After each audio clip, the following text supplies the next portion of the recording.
Bonjour à tous et à toutes.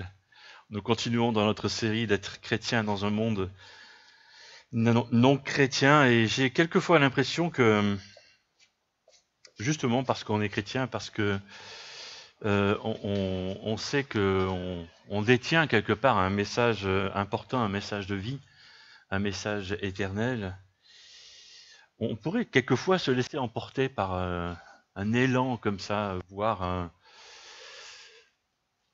fanatisme. Voilà, parce que c'est important, parce que c'est vital. C'est vrai que c'est vital. C'est vital et un certain fanatisme dans sa manière de transmettre ce message. Et on le voit, c'est d'autant plus facile dans notre société où on est libre. On est libre de dire, on était libre de faire. Ça change. Voilà, et c'est normal. Et on est dans un pays où, comme on est français aussi, on veut défendre. On veut défendre nos convictions, on veut défendre nos croyances aussi. Et quelquefois, je me demande si, parce qu'on est chrétien, on ne se laisse pas trop emporter. Alors ça reste du discours, donc ça reste du discours. Les paroles, ça va quoi. Mais, et on oublie notre histoire en fait. On oublie l'histoire de France aussi. Et puis on oublie l'attitude guerrière des chrétiens qui nous ont précédés il y a très très longtemps. Pensez à l'Inquisition. Ah oui, c'est terrible ça. Si vous savez de quoi je parle, voilà, c'est certaines catégories de chrétiens qui pensaient qu'il fallait croire comme ça, et puis voilà, qui forçaient les autres à croire de leur manière. Et si tu croyais pas, ben, tu mourais. Ça vous rappelle rien? Ben si. Voilà, donc, et du coup, ça ressemblait plus à ce que la Bible, à ce que Dieu ou Jésus nous demande de vivre. Voilà. Et ces religieux, on les appelait pas des, des terroristes, et pourtant ils terrorisaient non seulement les responsables de leur temps, mais la population, quoi. Alors effectivement, c'est une époque qui est lointaine. Ce matin, j'ai pris un texte de 2 Timothée, chapitre 2, qui nous dit ceci: rejette les discussions inutiles et stupides. Tu le sais, elles provoquent des disputes, et un serviteur du Seigneur ne doit pas se disputer. Il doit être aimable avec tous, capable d'enseigner et de supporter les critiques. Il doit répondre avec douceur à ceux qui sont contre lui. En effet, Dieu leur donnera peut-être l'occasion de changer leur façon de penser pour connaître la vérité. Ils sortiront des pièges de l'esprit du mal qui les retenait prisonniers. Ils ne feront plus sa volonté et ainsi pourront de nouveau penser correctement. Quelquefois, nos débats théologiques, nos débats sur Dieu, peuvent ressembler à de véritables batailles, confrontations, en parole, hein, j'entends. Et on doit se méfier de ce genre de situation. Quand Internet a commencé à être à la portée de tous et qu'il y a eu ces blogs et ces discussions par Internet, certains pasteurs se sont jetés là-dedans. Aïe, aïe. Et ils se sont assez rapidement retirés de ça parce que sur Internet, devant son écran, son clavier, on est capable de dire tout et n'importe quoi. Et quand on n'a pas de vie, de vis-à-vis, c'est très très facile de dépasser les bornes en fait et d'insulter, etc. Et ça va trop trop loin, quoi. Bien sûr. Et ça n'a rien à voir avec ce texte-là, qui parle d'amabilité, de douceur, de patience, de tout ce que vous voulez, quoi. Voilà. Alors, on est en plein dans le fait d'être chrétien dans un monde non chrétien. Et dans cette question ce matin, comment, en tant que chrétien, je véhicule, je transmets le message de Christ. Comment je fais? Sous quelle forme? C'est ça un peu notre question de ce matin. Alors on a commencé avec en regardant les béatitudes dans Matthieu 5, et puis maintenant on est en train de voir différentes façons d'être chrétiens. Et là c'est dans notre discours, dans notre manière de présenter cette foi, ce que nous croyons, cette foi en Christ. Alors, le premier point, c'est cesser le feu. Stop. Voilà, on range son couteau, ses armes, enfin tout ce que vous... je sais pas trop quoi. Voilà. Et le verset 23 et 24, mais on va tourner autour de ces versets 23, 24 et 25. Rejette les discussions inutiles et stupides. Tu sais, elles provoquent des disputes. Et un serviteur du Seigneur ne doit pas se disputer. Et si on a un peu d'expérience, on sait très bien qu'il y a une différence entre voilà, entrer dans une discussion avec quelqu'un où on n'est pas d'accord, hein, voilà, et on sait très bien où est-ce que ça va nous mener. Hein. Est-ce que ça va nous mener à une dispute ou juste à une discussion, quoi. Voilà. J'expose ce que je sais ou ce que je crois ici, et l'autre aussi. Voilà. Ou alors, est-ce qu'on va se friter à la fin? Est-ce qu'on va se disputer? C'est ça le truc. Voilà. Parce que si c'est le cas, il faut cesser le feu, en fait. Hein. Parce que c'est ce que ce verset, c'est ce que ces versets nous disent, halte au feu. Parce que ça ne mène à rien de bon. Bien sûr que non. Il m'arrive de discuter de la Bible, bien sûr, avec des gens qui ne croient pas en Dieu, ne sont pas d'accord avec moi, même sur des points de la Bible aussi. Il m'arrive même avec des personnes qui ne croient pas en Dieu, de passer dans leur terrain, en fait. Ouais, je suis même assez fou pour ça. C'est-à-dire, je passe dans leur terrain, et tu sais, dans la Bible, il est écrit ça, parce qu'ils sont tout de suite, s'ils connaissent un peu la Bible, ils vont, ouais, mais la Bible se contredit, ils vont chercher des choses, des contradictions. Eh bien, je vais en chercher avec eux aussi. Et j'en trouve. Voilà. Et après, je leur démontre que c'est pas vrai. Voilà. Donc, il faut être plus malin, en fait. Hein. Et oui, parce qu'on doit pouvoir discuter de tout et être en désaccord sans que le ton monte. Alors, tout de suite, je sais que certains ou certaines vont me dire, c'est dans mon caractère. Moi, je le sens chaud. Chut, ça chauffe. Et moi, je réponds à cela. C'est dommage, en fait. C'est dommage parce que on n'aime pas trop discuter avec voilà, ceux avec qui on se dispute, en fait. Ou ça limite la discussion. Et c'est dommage. C'est dommage. Donc il faut peut-être travailler sur son caractère pour tempérer la température de son sang, pour calmer un petit peu, si je peux dire ainsi. Voilà. Je connaissais un gars comme ça, très proche de moi. Dès qu'on parlait de Dieu, dès qu'on parlait de la Bible, il partait. Alors, c'était un drame, quoi. Et à chaque fois, il m'attaquait, hein, bien sûr.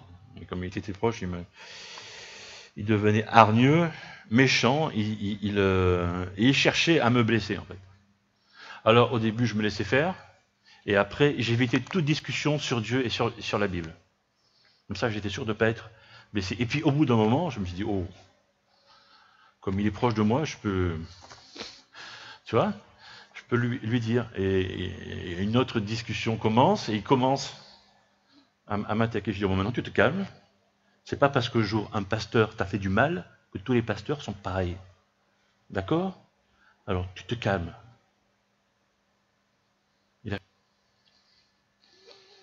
Il a changé. Mais j'étais assez proche pour lui dire ça, en fait. Voilà. Et du coup, il s'est excusé. C'est bien. Et puis, du coup, on peut discuter tranquillement sans qu'il m'agresse. Voilà. Et si vous allez un peu sur le net, sur Internet, on trouve de tout. Et par rapport même quand on discute, vous savez, quand vous discutez de quelque chose d'important avec quelqu'un, ce qui nous manque souvent, c'est des arguments. Vous savez qu'il existe sur Internet des formations Et il existe même des formations pour la discussion, pour construire son argumentaire. J'ai été voir en fait. Et c'est des super formations qui vous expliquent comment construire votre argumentation et tout ça. J'ai été voir, j'ai passé une matinée à voir comment ça fonctionnait et tout. C'est super en fait. Super. Hein? Exactement. Il a dit si on veut du feu. C'est super, mais moi j'ai pensé à autre chose. J'ai pensé, vous aimez discuter avec quelqu'un qui a toujours raison? C'est pénible en fait. C'est pas au mot pénible que je pensais, mais vous avez compris de quoi je parle. Voilà. C'est pénible. Voilà. Donc restez vous-même. Et ça ira bien. Quand on essaye de faire adhérer à tout prix un ami ou quelqu'un de sa famille à l'évangile, on est pénible. J'ose le dire. On est pénible. C'est vrai. Quand on insiste trop, on est pénible. C'est bizarre, hein, je suis un pasteur, je suis en train de dire ça, c'est enregistré en plus. Et puis demain, c'est sur YouTube. J'ai pas peur de le dire. On est lourd. On est pénible. L'évangile est une super bonne nouvelle. Une méga, super, énorme, grande, bonne nouvelle. Et certainement, je suis certain que tous les membres de vos familles, tous vos amis, ont besoin de Christ.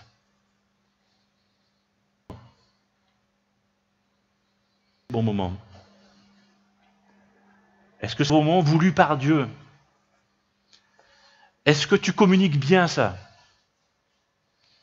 Non, en fait, non. On communique mal. Mais est-ce que c'est le bon moment voulu par Dieu aussi?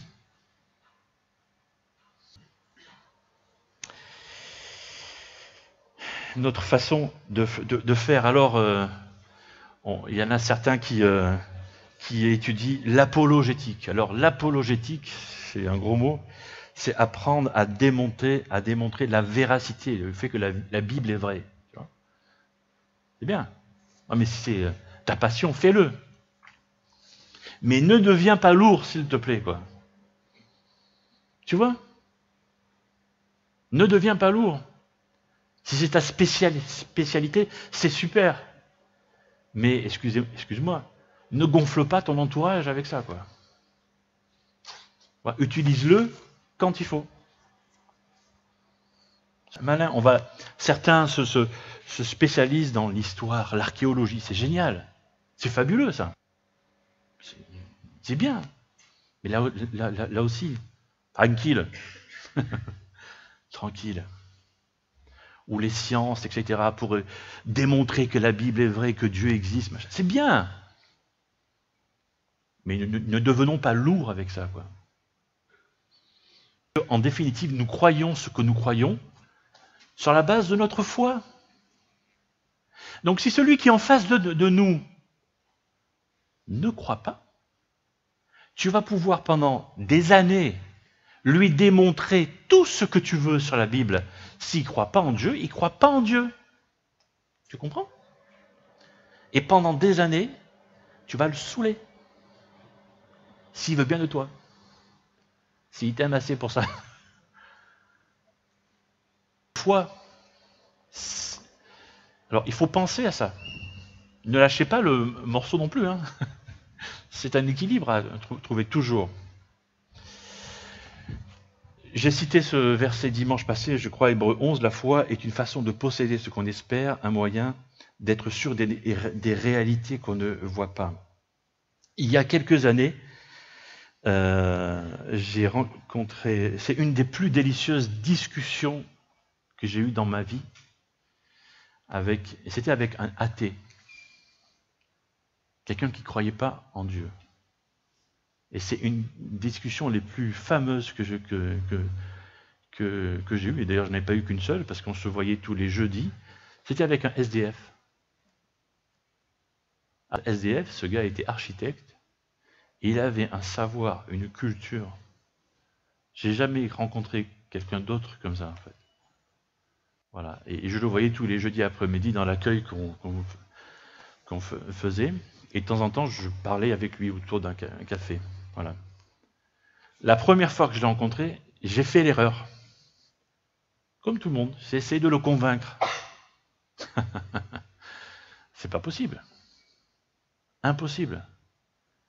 Mais toutes les vérités sur la Bible, tangibles, prouvées par l'archéologie, par l'histoire, par les scientifiques,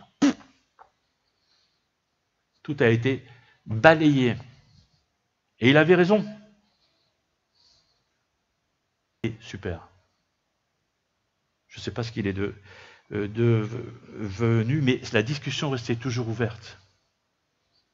Les fois d'après, voilà, j'ai toujours discuté avec lui, mais tranquille. Tranquille. Il se reçoit avec foi. Et quelquefois, on l'oublie, ça. On veut à tout prix que l'autre... Voilà, on veut gaver les oies, vous savez. Les gens dans notre famille, ce n'est pas des oies. Ça ne marche pas comme ça. Ça ne fonctionne pas comme ça. Mon deuxième point, montrer de la douceur et de l'amabilité. Un serviteur du Seigneur ne doit pas se disputer, il doit être aimable avec tous, capable d'enseigner, de supporter les critiques, doit répondre avec douceur à ceux qui sont contre lui. Dieu, et vous voyez, c'est là, Dieu leur donnera peut-être l'occasion de changer. Peut-être. Et c'est Dieu qui donne ça. C'est Dieu qui donne la foi, en fait. Ne me demandez pas qui il choisit, il fait ce qu'il veut, Dieu, en fait. Amabilité, et douceur. La douceur est à mettre en place. Il faut être doux, gentil, en fait. Alors c'est évident, c'est plus facile d'être gentil avec des gens qui sont sympas, quoi. En fait, ouais, c'est évident. Et c'est plus difficile d'être doux avec des gens qui ne sont pas sympathiques. Ça, c'est dur. Alors, comment être doux avec des gens qui nous maltraitent? On l'a vu déjà, ça. Hein, en se concentrant sur ce que Jésus a fait, sur la vie de Jésus. On l'a vu avec cette béatitude, heureux ceux qui sont persécutés pour la justice, parce qu'ils ont choisi de s'identifier à Christ. Voilà. Jésus a enduré patiemment beaucoup de souffrances. Et alors, comment savoir si la personne qui est en face de moi est quelqu'un de sympathique ou de pas sympathique? C'est facile, en fait. Dans les premières secondes, quand tu es face à la personne, ce que tu as dans ta tête, tout de suite tu vas penser, elle est super cette personne. Ou, oh purée, ça va, simple. Ben voilà. C'est pas vrai? Ça, on a ça en soi. Ça va, ça c'est facile. Ok. Maintenant, je vais vous demander d'imaginer quelque chose qui peut être compliqué à faire. Imagine juste un truc. Tu es Dieu. Et un jour, tu crées la terre, tu mets des hommes dessus, et dans ta grande bonté, tu as la liberté de te choisir ou pas. Et comme tu sais qu'ils sont un peu entêtés, c'est le moins qu'on puisse dire, tu vas leur donner un code de bonne conduite. C'est les 10 commandements, les lois, etc. Bon. Au bout de quelques années, tu te rends compte, quelques siècles, tu te rends compte que ton code de conduite, bon, tu dis, ok, ben, je vais venir avec eux, je vais leur dire comment ça fonctionne. Et donc, tu es Dieu, Jésus, qui est là, sur terre, avec des hommes, des femmes, des vieux, des jeunes, etc., en train de vivre sur terre. Ok? Tu continues à imaginer? Et qu'il y a des gens qui s'opposent à toi, des religieux, des spécialistes de cette loi qu'ils ont tordue dans tous les sens. Tu vois? Mais pas seulement. Tu as tes amis qui sont là, mais qui captent que dalle en fait. Ils comprennent rien. Gens de peu de foi, etc. Vous voyez, ça résonne à vos oreilles maintenant. Vous comprenez pourquoi? Jusqu'à quand allez-vous, etc. machin. Ça y est, vous commencez à comprendre? Voilà. Heureusement, tu n'es pas Dieu. Moi non plus. Heureusement. Jésus a persévéré dans la douceur, dans la patience. Et il a enseigné, et il a enseigné. Il a repris, hein. Et il les a engueulés. Et oh, jusqu'à quand vous allez continuer à pas comprendre là? Ça va bien maintenant, quoi. Hein, voilà. Et Jésus leur a dit aussi, si personne ne veut vous recevoir, quittez la ville en secouant la poussière de vos chaussures, etc. Il leur a dit ça aussi.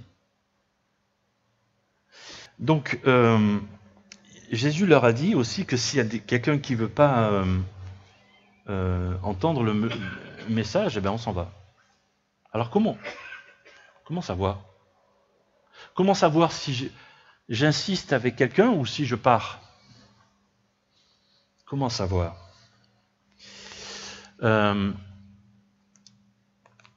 Ça dépend des cas. Et là, je ne peux pas dire si il se passe ça, fais ça, si il se passe ça, fais ça. Je ne peux pas dire ça. C'est impossible. Et la réponse à faire pour ça, c'est de rester proche de Dieu, d'écouter sa voix et d'écouter ce que Dieu va nous dire selon les circonstances. Et là, on va savoir. Douceur donc et amabilité. Là, c'est faire quelque chose. Là, c'est être actif. Parce que quand on est en présence de quelqu'un qui est difficile, d'abord rester. Déjà pas évident. C'est un choix. Voilà, parce qu'on peut partir aussi, on peut fuir. Hein. Voilà. Et puis, mais justement, qu'est-ce que notre bonté va faire? Qu'est-ce qu'on va faire? Alors, certaines personnes sont capables de dire ce qu'ils ne font pas. Je suis devant quelqu'un qui m'énerve, je me retiens pour ne pas lui mettre un coup de boule. Tu vois? Ou je suis devant quelqu'un qui m'énerve, je me retiens pour ne pas lui mettre une baffe, en fait. Mais c'est pas ça, en fait. La bonté, c'est, voilà, qu'est-ce que je vais faire pratiquement pour lui, pour elle? Un acte de bonté. Lui rendre un service, je ne sais pas, ça peut être, je sais pas. Lui porter ses commissions, transporter quelque part, je ne sais pas, lui prêter de l'argent si elle a besoin, je ne sais pas. J'en sais rien. Un acte de bonté.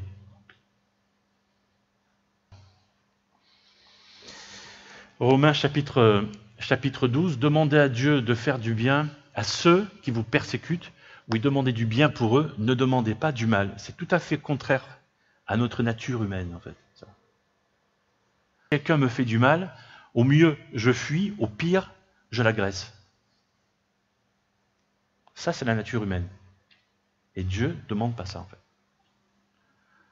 Il demande de lui demander de faire du bien à celui qui me fait du mal. Simple. Dans le même chapitre de Romains 12, si ton ennemi a faim, donne-lui à manger. Voilà un acte de bonté. Donne-lui à boire. Ce sera comme si tu mettais des charbons ardents sur sa tête. Ne te laisse jamais dominer par le mal.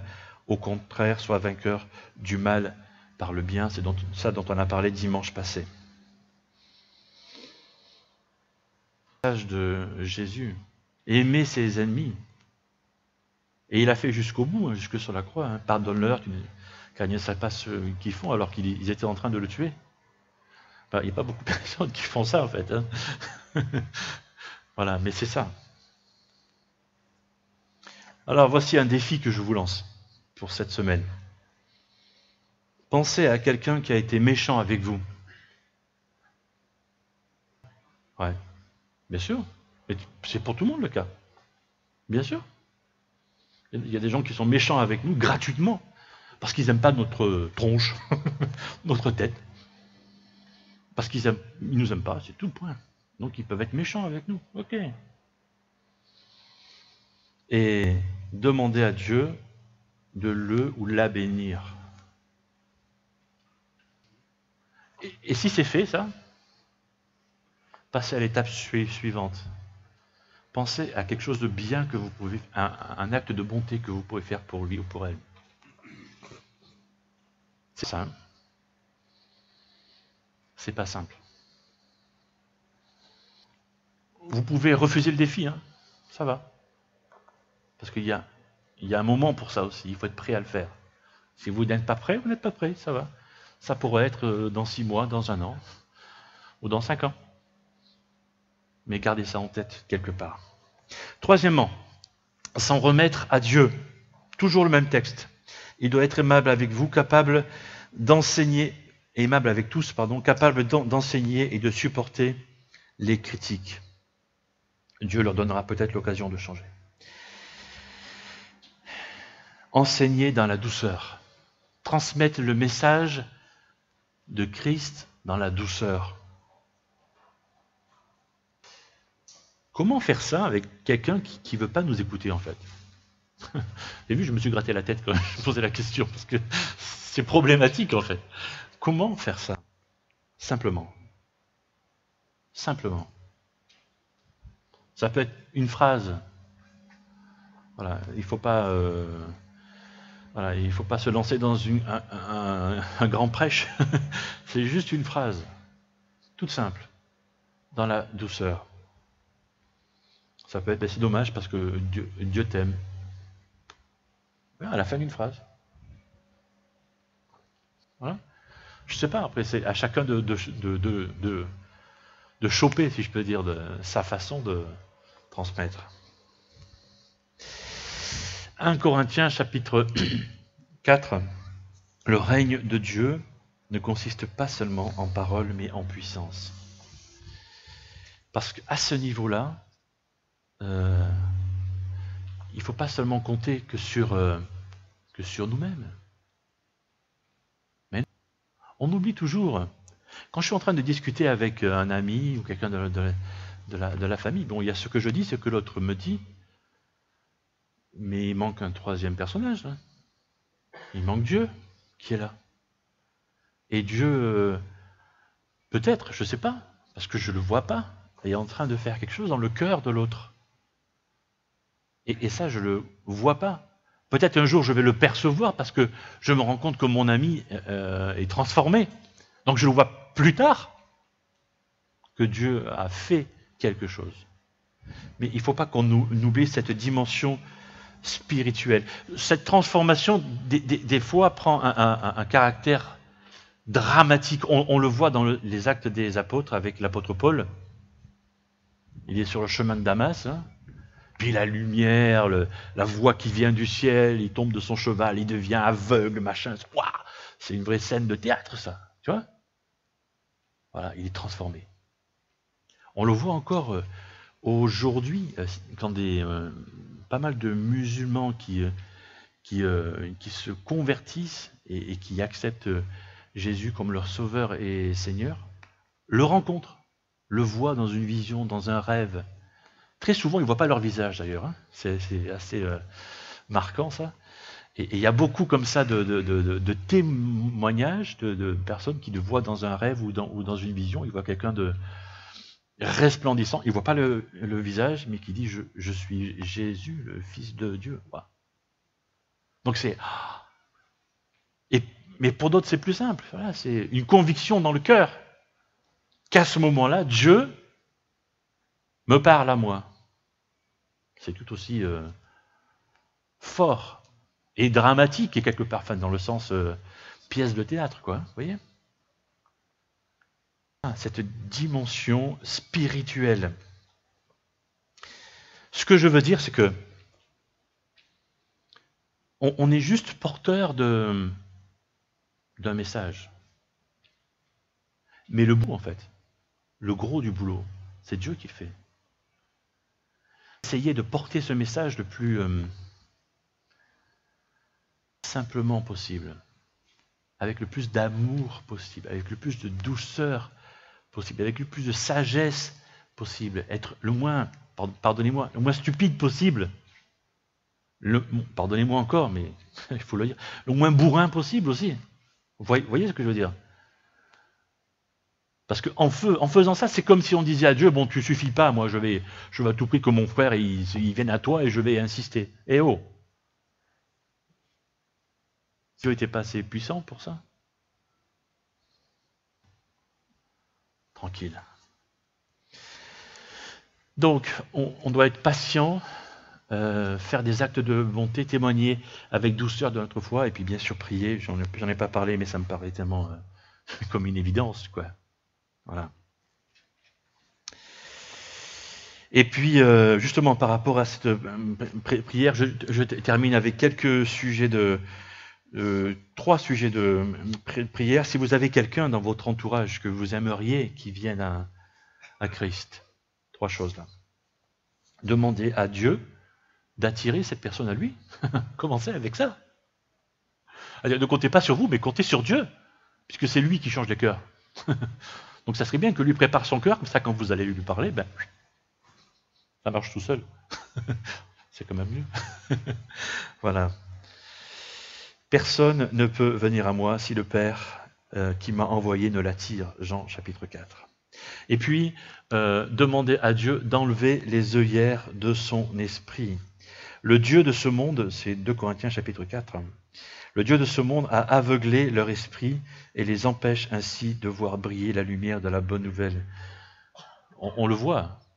Vous allumez les infos toutes les 5 minutes. Hein. Ça se voit. Voilà, c'est clair. Et puis, un troisième sujet de prière, demandez que d'autres croyants traversent le chemin de cette personne que vous aimeriez qui vienne à Christ. Parce que peut-être que vous n'êtes pas le bon maillon de la chaîne. Pourquoi? Parce que vous êtes trop proche. Voilà. Ça peut être déjà tout simple. Ou peut-être que vous n'avez pas le bon média, vous n'avez pas les bonnes paroles, vous n'avez pas, je sais pas, mais ça va, c'est pas un drame non plus. Ce qui compte, c'est que cette personne vienne de Christ. Parce que toi, tu seras utilisé pour quelqu'un d'autre. C'est pas grave ça. Donc, demandez à Dieu que cette personne croise le chemin de notre chrétien qui, elle, aura peut-être les bonnes paroles, le bon comportement, ou que sais-je. Et alors, ce sera le moment pour Dieu de toucher cette personne. Je vous invite à un temps de recueillement pour terminer cette prédication.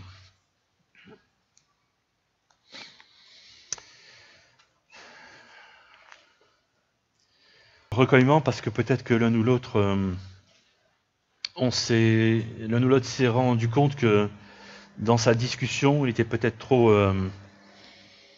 radical dans le sens où voilà, il aime ou elle aime discuter et il peut aller ou elle peut aller trop loin et il peut peut-être avoir le besoin de revoir sa manière de communiquer l'évangile ou alors mettre en place un peu plus de douceur ou de bonté ou de prévoir, de relever le défi que j'ai proposé tout à l'heure déjà de prier pour nos ennemis et de prévoir des actes de bonté et puis de s'en remettre à Dieu dans ces discussions que nous avons avec nos proches, avec ceux que nous aimerions voir venir à Christ, s'en remettre à Dieu, lui demander de toucher le cœur de cette personne. Seigneur, je veux te dire merci parce que encore ce matin tu nous parles, pratiquement. Et c'est vrai, tu nous... le mot que je pensais c'est tacle, oui. Tu nous reprends plutôt. Voilà, tu nous reprends ce matin peut-être sur notre façon de transmettre cette bonne nouvelle que tu as mis à notre disposition. Et donc nous voulons te demander pardon si nous transmettons mal ou pas assez bien cette parole, ou nous avons un mauvais comportement. Et peut-être que l'un ou l'autre est en train de te faire cette prière dans son cœur. Merci parce que tu pardonnes. Et ça c'est génial, Seigneur, d'être pardonné par un Dieu voilà, qui est prêt à entendre celle qui se confesse. Merci Seigneur. Et peut-être que l'un ou l'autre a une partie de son caractère aussi à travailler. Je te demande, Seigneur, de l'aider dans ce sens-là. Tu nous as rappelé aussi qu'il nous faut être encore plus doux peut-être et avoir des actes de bonté. Prier pour ceux qui sont nos ennemis. Et voilà, Seigneur, peut-être que l'un ou l'autre veut relever ce défi, de faire quelque chose, ou déjà de commencer à prier. Vraiment, Seigneur, merci. Donne ce courage, cette volonté aussi. Et Seigneur, nous voulons aussi nous en remettre à toi pour nos connaissances, nos amis, notre famille, que nous aimerions voir venir à toi, ou revenir à toi. Parce que là aussi, nous avons dans nos familles des personnes comme ça qui t'ont connu et puis ils se sont éloignés de toi. Et alors Seigneur, permets peut-être qu'ils puissent croiser le chemin d'un autre témoin de ta bonne nouvelle. Pardon si on n'est pas assez, si on n'est pas la bonne personne, mais voilà, Seigneur, permets qu'ils puissent croiser une autre personne. Et nous voulons vraiment nous placer dans cette foi que tu vas ouvrir les cœurs, les pensées, et que tu vas agir chez cette personne à laquelle nous pensons en ce moment. Et vraiment, Seigneur, nous voulons te faire confiance. Que la gloire te revienne, Seigneur Jésus, toute la gloire. Amen.